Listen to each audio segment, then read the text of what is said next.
So welcome back, everybody. We're just kicking things off, and so that means we're in day one of the Unleash Yourself Redefining Peak Performance Conference. Today we're going to be talking about this idea of opening, opening to new possibilities, new perspectives, to the idea that you can really recreate identity, your personality, and therefore your personal reality. And so, obviously this is the starting point. I feel so grateful and so much honor to be able to introduce a dear brother.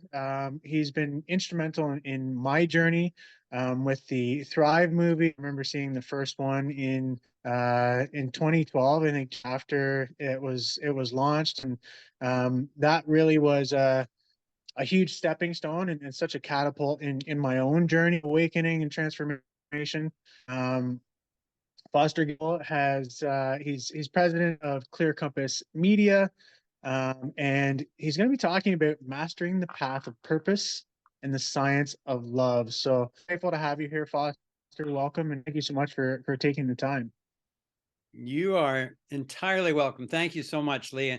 And first of all, I just want to start out by saying that it's an honor and a privilege to be a part of this, both because you have been not only an ally, but a hero of mine. You've supported Kimberly and me in so many ways for years. And I love the topic that you are taking on for this conference. So, and I've spent a long time, on my own path, and I think I have some things that can be of value to people in saving them time in unleashing themselves. I'm old enough now. I just turned 75 years old, and I'm enjoying great health. Um, and in looking back, I would love to be able to provide things just like we did in the Thrive movies, to provide some guidance for people who are 15 or 25 or 45 or 55, because each time we get in touch with a clarity around a principle, it saves us time and increases our effectiveness in the world. So this is what I want to do today. There's basically three things that I want to cover as succinctly as I can, and how they fit together. And as you mentioned, the first one is what I call the path of purpose. The second is the science of love, or the mastery of love. What is that really? Because I think that when we're clear on our purpose, when we are in the experience of love, and by love, I don't mean, some romantic love, or, the love for your dog, and that's all great. But I'm talking about the big love, the I of Aikido, which means being one with or merging with the life force itself. So it means being at one with the flow of energy in the universe. So I'll talk about that shortly on the mastery of love. And then finally, once we have worked on ourselves enough to have capabilities, the point of it is not just to feel good. The point of it is not, just to be somebody's hero or something like that. The point is to actually be able to fulfill on your mission, to actually make a difference while you're here on this, this brief spark on planet Earth. So the last one I want to share is much more unusual, and it really is about finding your moral compass, because there's a lot of very smart, very powerful and effective people out there with no moral compass, and they're not only destroying a lot of people's lives, they're risking life as we know it on planet Earth. So I want to share those three things: the path of purpose, the science of love, and a moral compass.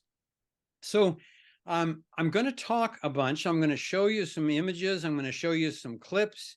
But also I want this to be a working session for you as well as for me. So I encourage you, while we're going along, even though we'll be moving quickly, I want you to grab a pen and paper if you can. If you're driving, listen to this on your phone or something like that. No, don't do that now.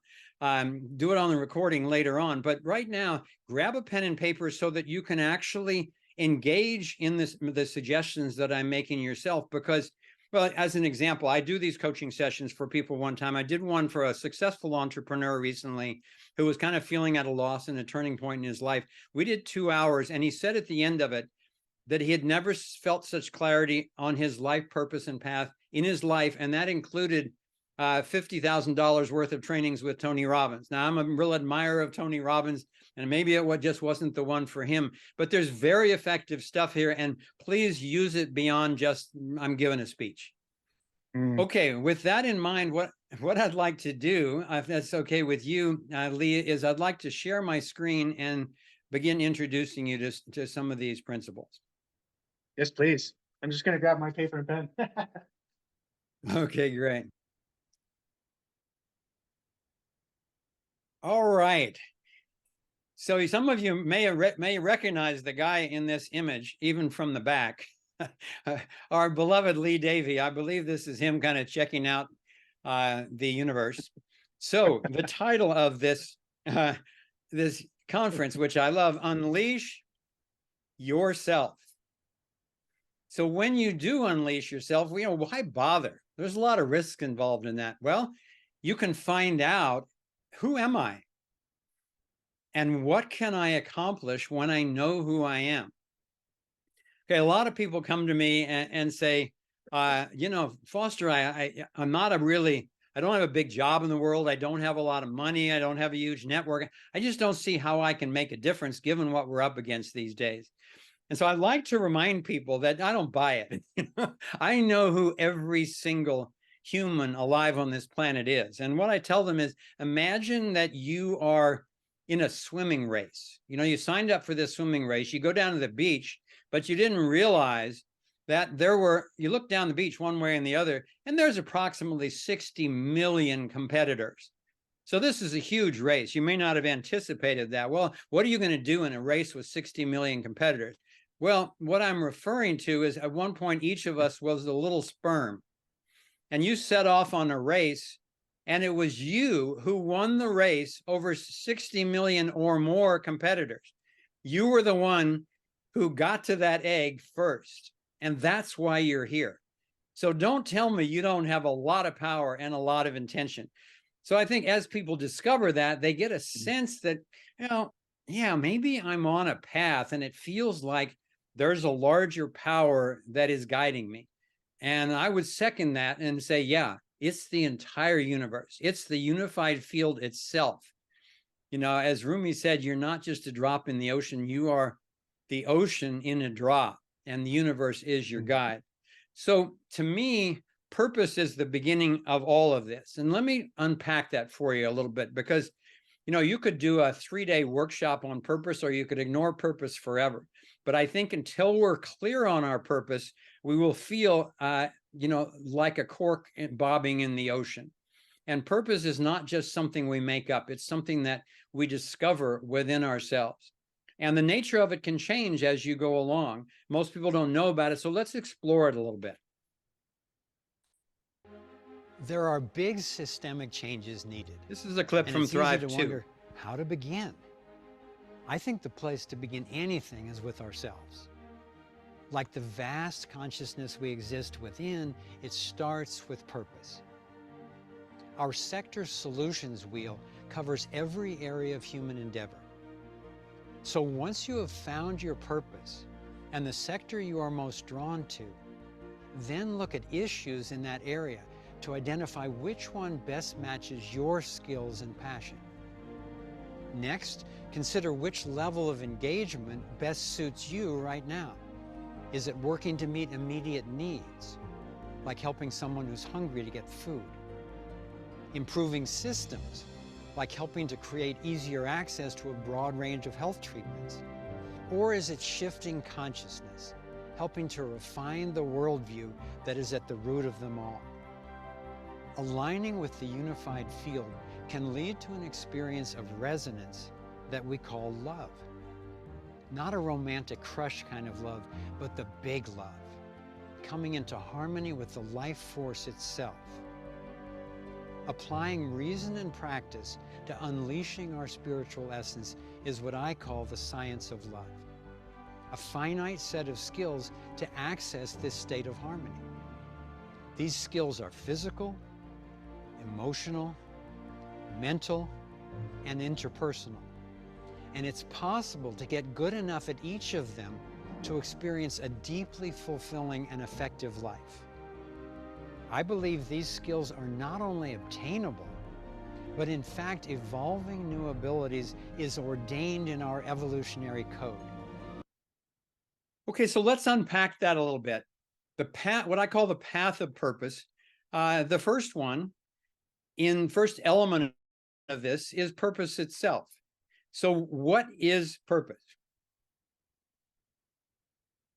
Many people wonder if there's any purpose to life.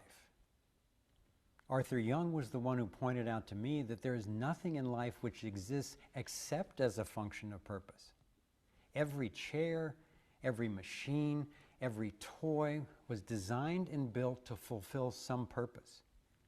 Every living thing as well is shaped and functions to fulfill the drive that motivates its existence.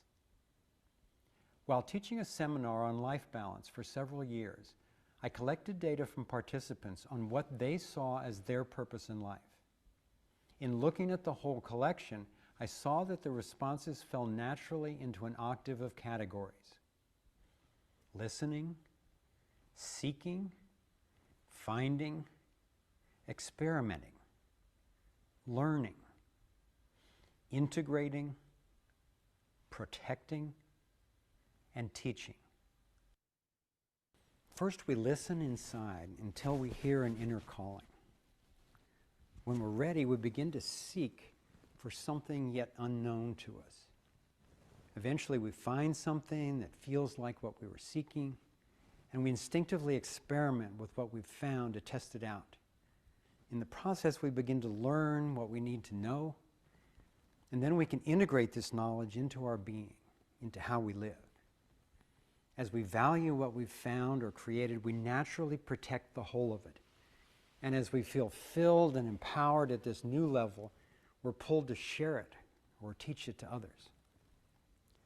These stages are also a remarkable match for the powers that Jung said are learned at each stage of the reflexive arc of evolution of any process: potential, binding, identity, combination, growth, mobility, dominion, and then on to the next octave.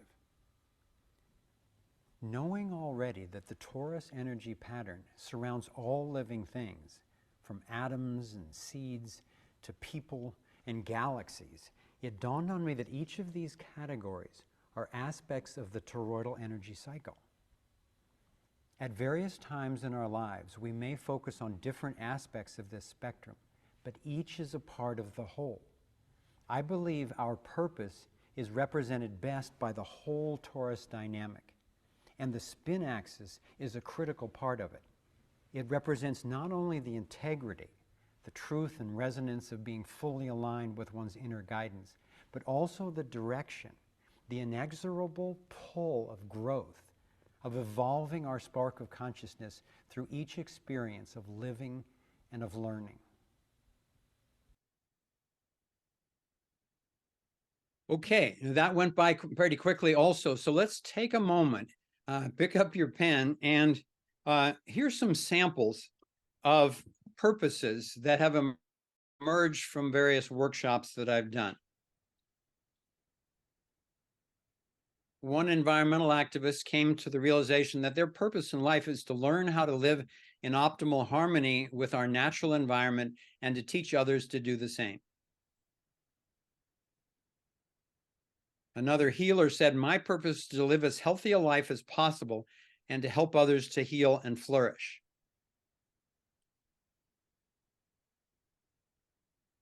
This is actually my life purpose, is to learn more and more to thrive and to share what I learn as effectively as possible with those who are interested.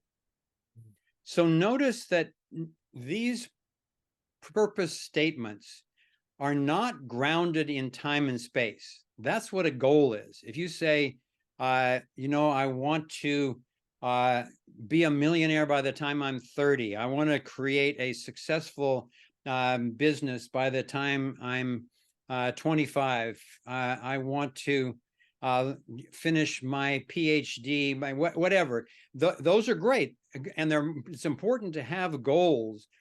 grounded in time and space, because then you can measure whether or not you're actually getting it done. However, purpose is different than that. Purpose is like going north. There isn't an end to going north on planet Earth. It's a direction that you, or more accurately on planet Earth, I would say there isn't an end to going east. You just keep going. So purpose is a general statement that guides you, and then you can have goals along the way. So I encourage you now to look and see, if you already know your purpose, write it down. If you don't, then just ask yourself, well, what is my strongest passion? If I were on my deathbed, what would I most want to have left? And see if you can write down a statement, starting with my purpose in life is, and then express a phrase that describes the type of activity about which you're passionate. And then ask yourself, is part of your purpose to share that with others? Because what I've noticed is, in 95% probably the people I've ever worked with, at least later in life, part of the purpose goes beyond yourself. And if it doesn't, it can be very frustrating. So see if you can write down, my purpose in life is something, and describe how you're inclined to share your realization for others' benefit. Okay, we're going to go on, and feel free to come back to that if it's not complete for you already. Okay, so if the first element is purpose, the second is sector. So ask yourself now, and this is part of potentially coming to your purpose, ask yourself, which sector of human activity are you most drawn toward? Now, it may well be, 2 or 3. For me, it's like at least half a dozen. But see if you can pick the one that has the most energy for you. Is it justice? Is it education, or media, or science, or arts, or relations, or spirituality? Maybe it's worldview itself. And write down the sector that you're most drawn to. Okay, so we've done purpose and at least taken a first cut at sector. So next is issue. So within that sector, if your sector is the environment, and what you want to most work on is getting rid of toxic pesticides, or GMOs, or environmental toxins in the atmosphere, or whatever it is, write down the issue that would be most satisfying, not only for you to work on, but for you to actually be successful in. If you could complete a particular issue, solve it, which one would it be? And write that down. And you're welcome to change this. You're the only one who knows the right answer to these questions, and they will change from time to time as you go forward. But write down the issue. And then the next one, and you saw a little bit of this. Well, no, before we go into the last one, in relation to issues, when people ask me, well, Foster, what can I do in the world that would actually make a difference? I tell them, and particularly those of you who've seen the Thrive movies, you know that I spent 3 decades making what turns out to be a quite accurate diagnosis of what's wrong in the world, what is in the way of our thriving. So that's the whole, what I call the global domination agenda, all this fraud and corruption that is worldwide now, trying to create a global police state and depopulate and destroy so much of the environment and so forth. That will collapse. By definition, it's unsustainable, and it will collapse because it's all fake. It doesn't align with the energy of the unified field. So when it does collapse, instead of panicking and going to the next authoritarian regime, which is what has always happened throughout recorded history, this is the first time when humanity can actually have the opportunity to go to viable alternatives that don't involve complying with an authoritarian state. So what I encourage people to do is, once you've identified your purpose and sector, ideally issue, then look into these type of issues like truth media, real education, honest money, holistic health practices, new energy sources, organic polyculture farming, a stateless society. We'll go into that in a minute as an alternative to authoritarian governance. But in any case, my point is, if we have sustainable whole system solutions already thriving on this planet, when the exoskeleton of the global domination agenda collapses, we can simply, those of us who aren't there already, can simply shift to the systems which actually work. So hopefully that's helpful in terms of determining your issue also. And then I tell people that this is simple, but it's not easy. So be ready to defend your whole system solutions non-violently if possible. And I'm very serious about that.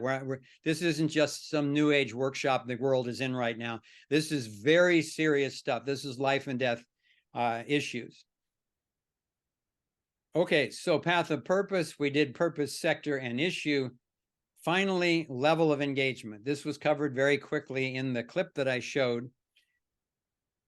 And this has helped a lot of activists not to burn out, because you don't have to do it all. Maybe you're an immediate needs person. Maybe you prefer to work a little more abstractly on systems change. Immediate needs is more the service realm. Systemic change is, it says itself, it's more the change.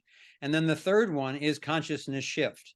And that's more transformation itself. It's not moving the chess pieces around. It's playing an entirely different game when you shift your worldview.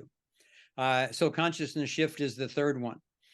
Consciousness shift is very highly leveraged, because the more accurate your worldview, the more effective a system you can create, and therefore it's going to meet people's immediate needs more effectively. None of these are any more important than any other, even though consciousness shift is more highly leveraged at the macro level. Individual real people need immediate needs met. So the key thing is to find which one you most want to work on, and then simply find people who love to work on the rest. And big projects that I've done around the world that have solved problems, we usually end up with people who are passionate about and good in all the sectors and on all three levels of engagements. And it's a huge relief to everybody, and it's super effective. I can tell you stories. I won't take the time right now. We've had huge successes all over the world because of this whole systems model, the way it lines up with the nature of the unified field. Okay, so that's section one. That's the path of purpose.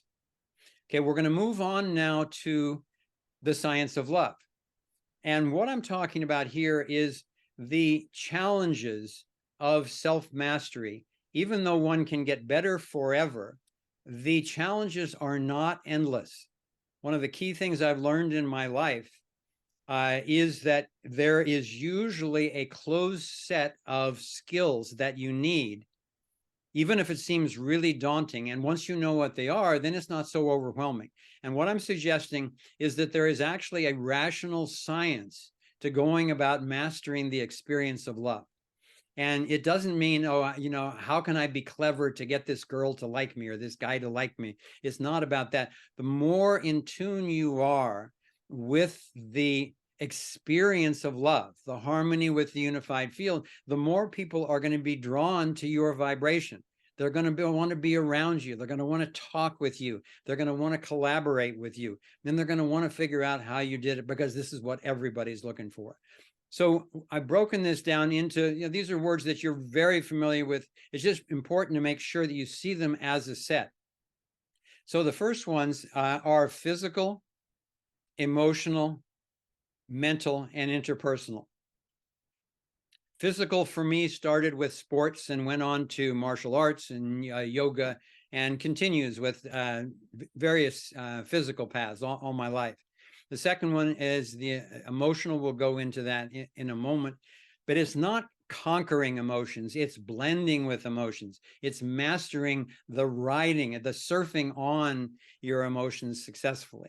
Then the third one is the mental, and the mental is not just like being smart or acting smart or figuring something out. It's learning more and more how to have an open mind while being able to focus your mind, how to really think effectively, rationally, critically, and at the same time be fully in touch with your intuitive guidance. And then finally, interpersonal. When you get some sense of mastery of yourself, it can fall apart in a moment. I've known Zen masters and yogis and psychics and so forth who were real masters in certain realms, and their relationships were just horrendous. Well, it's really critical that you master skills of communication as well, so that you can really include another person. Like this image, you can really share your own resonance and include another person's and learn how to resonate together. And there's very specific skills that I taught for 20 years in Silicon Valley on that. So fundamentally, in terms of your personal life, it's those four. So let's look into those a little bit.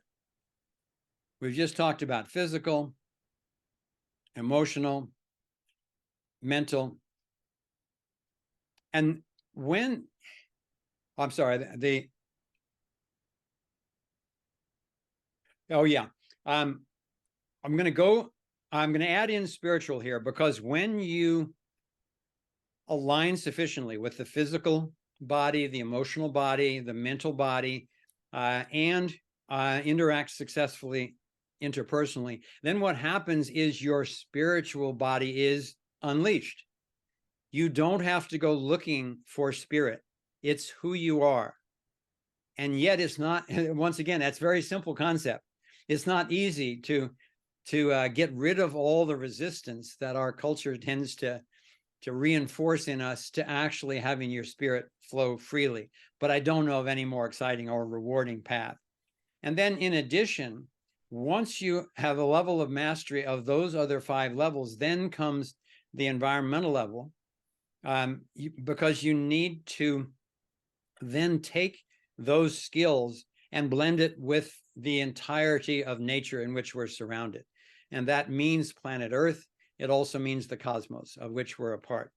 Okay, so let's look for a moment into perhaps the most challenging of all of these, which is the emotional, I find, in working with people. Here's a clip we put together on what I discovered over years of studies with some of the masters on the planet, of what in the world are emotions and how can we make friends with them.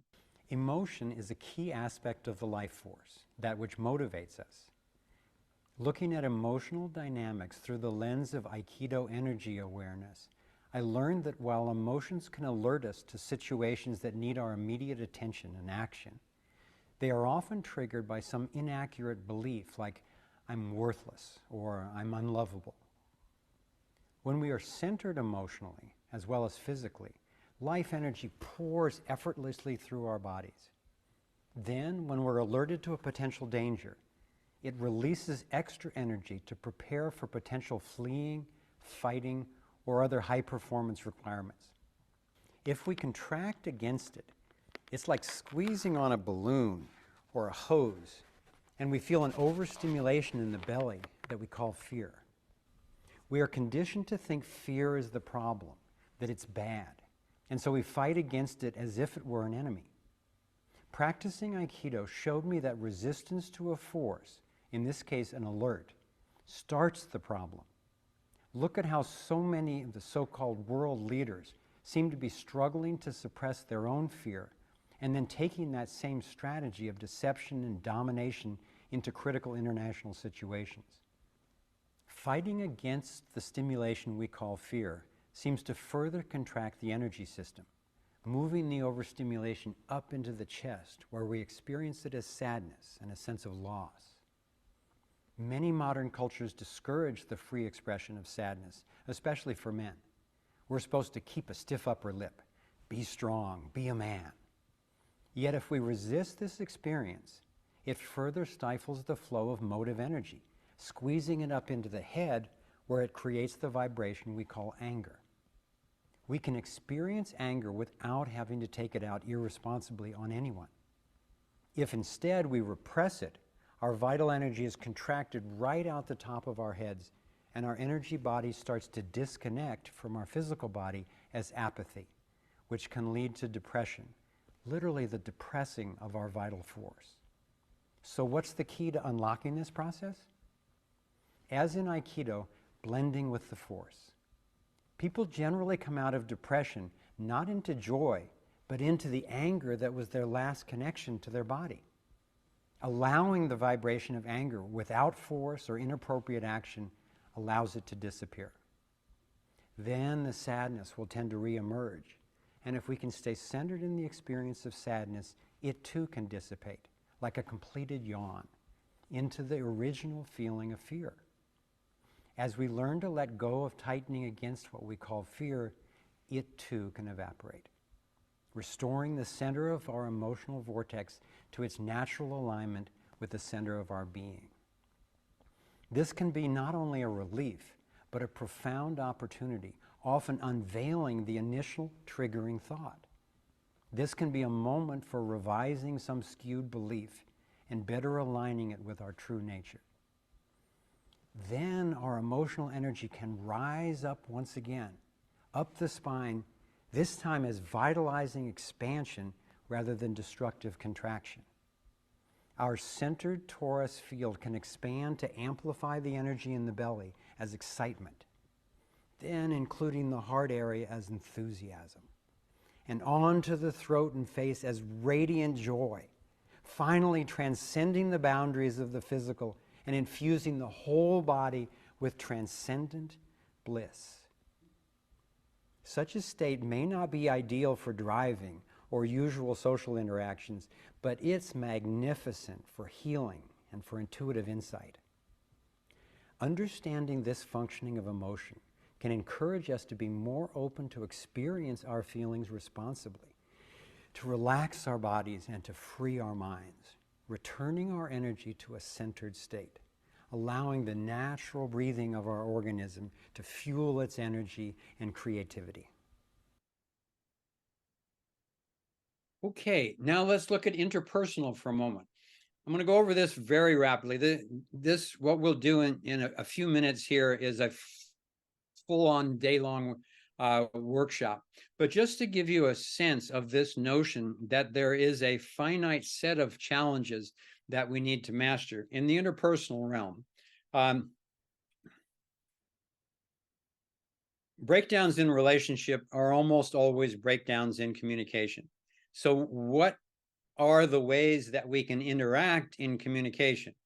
Well, someone communicates with us, we can ignore them. This is the same when if someone's attacking you or trying to give you a gift physically, it's the same as in communication. You can ignore them, you can try to distract them, you can argue, you can fight against them, or you can receive and respond. That's like the blending and leading in Aikido. If you're doing any of the first three, ignoring, distracting, or arguing, you're not having satisfying in communication, and your relationship is not going to be successful. You need to learn how to receive and respond. Just like in Aikido, you need to learn how to get out of the way, and then blend, and then lead. Okay, so the problem in a communication, it's not unlimited. When there's a problem, it's because a communication has been unexpressed. You know, when you sit on it, when you withhold it, it just gets worse if it needs to be expressed. Or you tried to express it, but you were inaccurate in how you did it. Or you expressed it, and even you expressed it accurately, but the other person wasn't in a situation or a state of mind where they could hear you. Or you did all of that the best you could, but they misunderstood, took it a different way. Or finally, they even understood you, but there's still a disagreement that they're not willing to confront. If you actually hear each other and then need to negotiate a resolution to something, that's kind of the final and most nuanced breakdown. Again, I don't expect you to remember all of this. This is just to give you a sense that the problem is actually quite finite. There's these particular dynamics, and once you understand them, and you can access all this on my website, and I'll give you that address later on. Then you can go, as a couple or as a business team or whatever, and look at these and go, okay, where did this break down and what can we do about it? One final thing on communication is when you're learning to express yourself accurately, it's not an unlimited number of mistakes that we can make. It's actually, from my research and training, there's basically seven pitfalls that most of us are terrible at every day. But you can learn to get really good, just as in martial arts or sports or arts or business, other things. So just to give you a quick notion, we won't go into depth on these, is one of use of ED words. Instead of talking about real feelings like I feel sad, I feel angry, I feel happy, those are all feeling words which actually resonate with the feeling if it's true inside of you, and then amplify that feeling so it can grow to its next natural level. But our culture has developed all these ED words like I'm worried, I'm scared, I'm pissed, I'm annoyed, I'm frustrated. There's literally hundreds of so-called adjectives for feelings which are not feelings at all. They're descriptions of something that supposedly somebody else did to you. So you're actually a helpless victim, not in touch with your feelings when you're speaking about your so-called feelings in ED words. So it's a really powerful one. The next one's that sentences begin with you. If you've got a problem, you need to share yourself with a loved one or a work colleague or something like that. If you're starting your sentences with you, you're probably off to begin with, because you don't know really what they're thinking, what they're feeling, what their experience is. So instead, if you start talking about yourself responsibly, I'm feeling this, I think this, I request this, I promise that, then no one can argue with that because it's your own experience and it inspires the other person to then talk responsibly about themselves. Questions that are actually statements, like, how could you be such a jerk? You're actually making a statement. You're not really asking a question. So it annoys people. The use of but instead of and. I wish I could play the piano, but I don't know how. That's what stopped my mother from playing the piano for 60 years. She came to my workshop. She saw this. She replaced it with, I wish I could play the piano and I don't know how. And then the next day she went out and started piano lessons, because she wasn't butting one reality against another. The always never trap. When you're telling someone else what they always do or what they never do, you're not being accurate 99% of the time. So they're going to stop paying attention to you. So just be accurate. And you just talk about, sometimes you do this, or I request that you more often that you do that. Past tense descriptions of present tense description of past tense events. I'm just not a successful person. I always blow it, at the critical moments. I'm not a lovable person, and so forth. These are present tense descriptions of some thought that you had about yourself in the past, or something someone told you about yourself that was false, but you bought into it. And it's been negating a lot of your vitality ever since. So once you put these descriptions in the past, like I used to think that I was worthless, that I was unlovable or something, you unleash yourself from that negative belief system.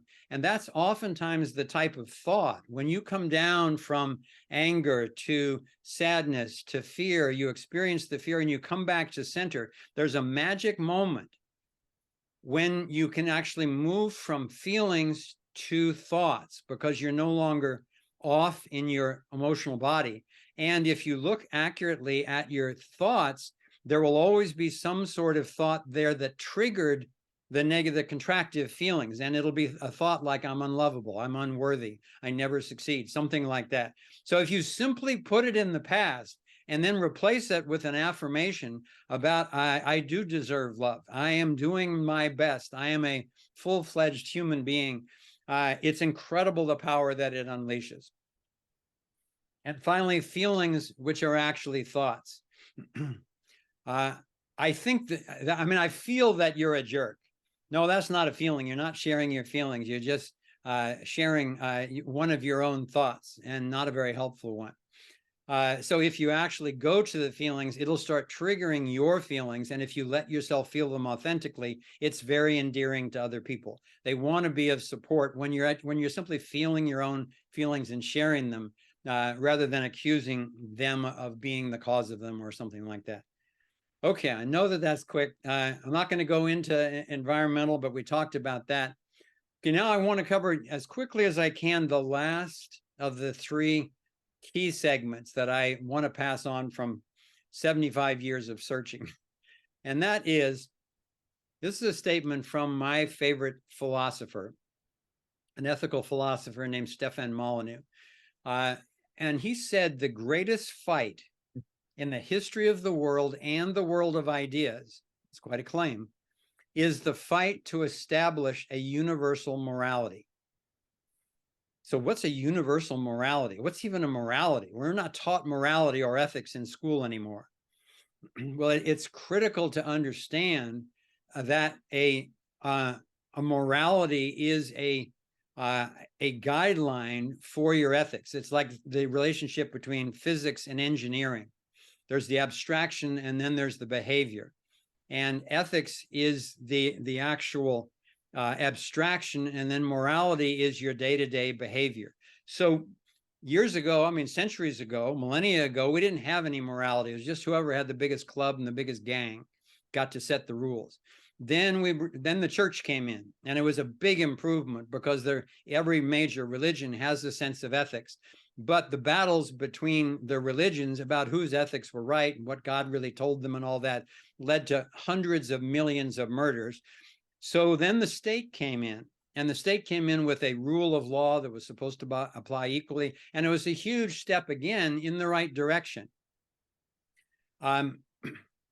However, then the churches all battled with each other. We had the Crusades, we had the religious wars. And again, hundreds of millions of people died over who had the direct access to God's word. So what we need is a scientifically based, rationally based, secular ethic that everybody can agree with.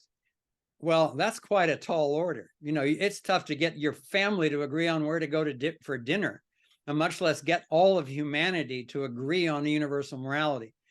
Well, guess what? There's really good news. In my entire life of traveling around the planet and all the hundreds of thousands of people that I've spoken with, everybody agrees to one thing. It's called the non-aggression principle. They don't want to be violated against their will. The non-aggression principle is an ethical stance which asserts that aggression is inherently illegitimate except in true self-defense. This is not pacifism. It's non-aggression. You don't get to initiate force or fraud against someone else.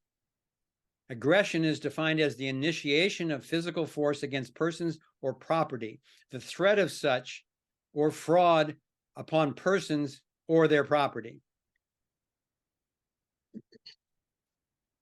Martin Luther King said the arc of the moral universe is long, but it bends toward justice. So look back to the pharaohs, to the priests, to the kings, to the dictators, to the prime ministers and presidents and premiers and so forth. There is an arc, and it is bending toward more and more justice. It's bending toward individual sovereignty, the freedom of the individual to live as they wish, as long as they're not encroaching on anyone else's person or property. So democracy has been a big improvement, but at best, if it were honest, it's mob rule. And that doesn't turn out well with a lynch mob. And that's just an extreme example. And look around us today. The key is we're not there yet. Democracy was a shining light, but it wasn't the top of the hill. What we're missing, in my opinion, from my entire life's research, the most exciting thing I've found is the non-aggression principle. No one can initiate force against anyone else against their will, except in true self-defense. So it leads to what's called voluntarism. It's not an ism like socialism, communism, or fascism, because it's not coercive. It's not something that people have to do. It's an absence of something. It's a description of a condition of protection of individual rights. The application of the non-aggression principle universally across the planet and throughout the cosmos, no matter how advanced some extraterrestrial species seems to be, we don't need to subjugate them or subjugate to them. This is the key throughout the cosmos. The problem is that everybody goes, oh, that makes sense. Well, I think that sounds good. But then they turn right around and endorse their local government. And government in and of itself is by definition at its root a violation of the non-aggression principle, because they take your money against your will, call it taxation, and they couldn't survive without it. The key is they shouldn't survive because they're corrupt. It's a few people under some guise or other demanding the right to rule over others. So the main work that I'm doing now is educating the world about how the world could work through voluntarism, where there are no people in charge of other people. There's no coercion whatsoever. Now, it's a mind-blowing concept. It was for me when I first got introduced to it 15 years ago. However, there's a quote attributed to Victor Hugo. It says, there's nothing more powerful than an idea whose time has come. I believe this is the most powerful idea on the planet. And if we don't get it as a species, we will probably extinct ourselves relatively soon with the bad behavior and sophisticated nuclear, biological, and chemical weapons that we have developed, unless we get this universal morality. So it comes down to free to act without doing harm. Rules, but no rulers. There's still organizations, associations, businesses, but no coercive government, no coercive corporations, because corporations are government-sanctioned, potentially coercive organizations. So I know that's a huge subject to open up very quickly. I hope some of you are familiar with it already. For me, these are the three keys that I can pass on after a lifetime's research to lead to the experience of yourself unleashed. And I'll end with a quote from the Indian philosopher Rabindranath Tagore, where he says, I slept and dreamt that life was joy. I awoke and found that life was service. I acted, and behold, service was joy.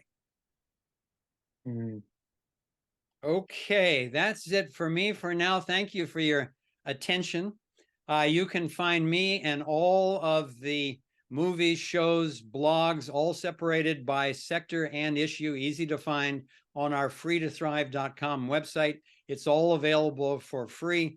And I also put out periodic articles, videos, and we have community meetings online. I hope you'll join us and follow. Thanks, Lee, for the opportunity. That was so incredible. I had chills on some of the quotes, and you know, I feel my heart opening even more. And really, that's, you know, that's what we're talking about for the next 3 days is this idea of moving into total freedom.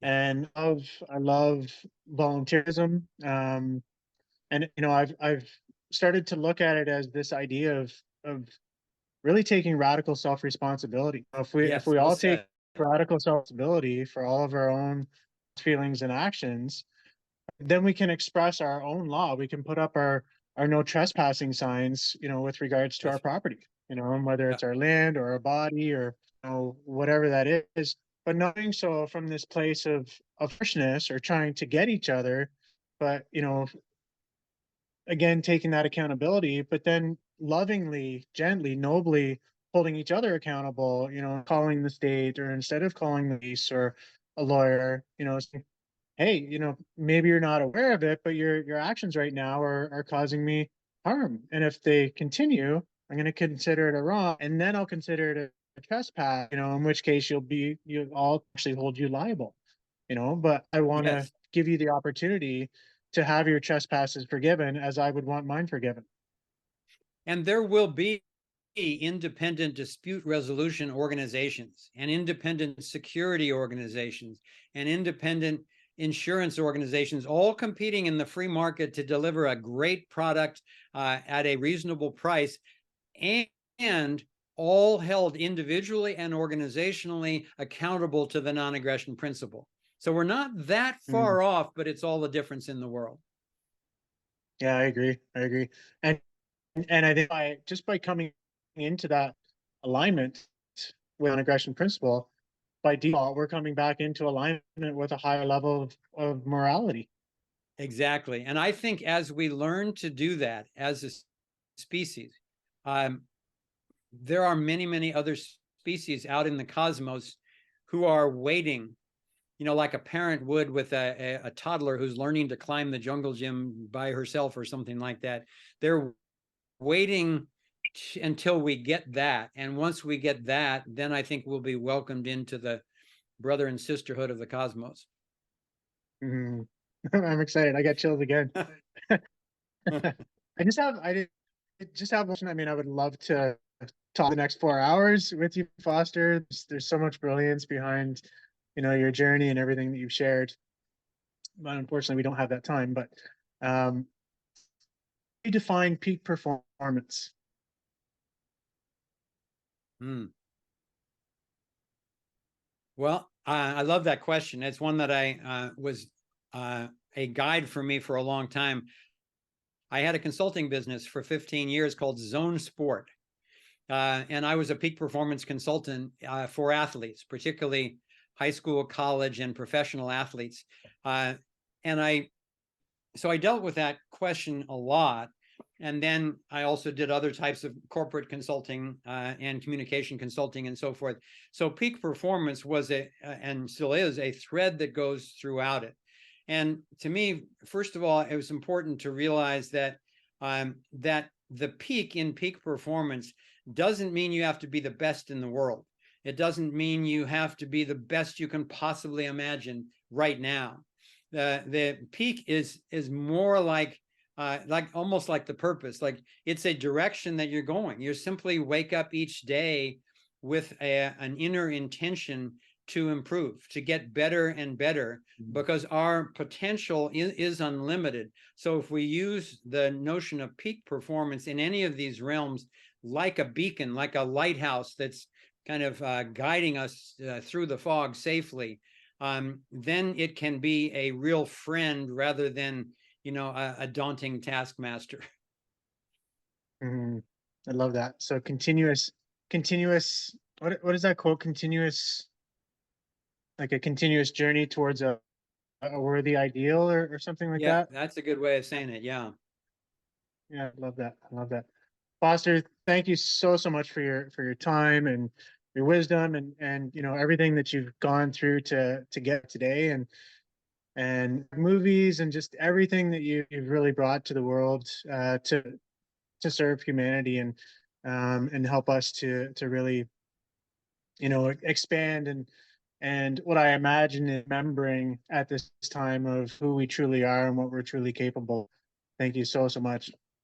You are entirely welcome.